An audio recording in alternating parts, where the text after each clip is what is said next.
ریحان ایک نوجوان لڑکا تھا جو ہمیشہ پیسوں اور شہرت کے پیچھے بھاگتا رہا۔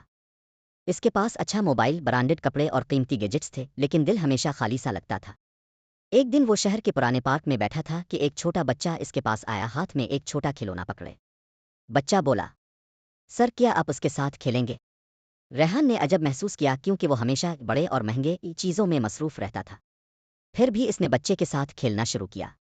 کچھ دیر بعد پارک کے ارد گرد کے لوگ بھی بچے کے ساتھ شامل ہو گئے اور سب کی ہنسی اور خوشی نے ریحان کا دل بدل دیا۔ بھرپور خوشی اور سکون سے بھر جاتا۔ اسی روز ایک بوڑھی عورت نے ریحان سے کہا، بیٹے جیب خالی ہو سکتی ہے لیکن اگر دل خالص ہو تو زندگی کا خزانہ تمہارے پاس ہوتا ہے۔ رشتے، دوستی اور انسانیت، یہ سب سے بڑی دولت ہے۔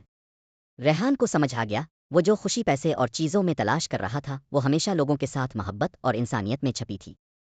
اس دن سے اس نے اپنی زندگی بدل دی، مہنگی چیزوں سے زیادہ لوگوں کی مدد اور دوستی کو اہمیت دینے لگا۔ اور سب سے حیران کن بات، ریحان کی جیب ہمیشہ خالی رہتی لیکن دل ہر وقت بھرپور خوشی اور سکون سے بھر جاتا۔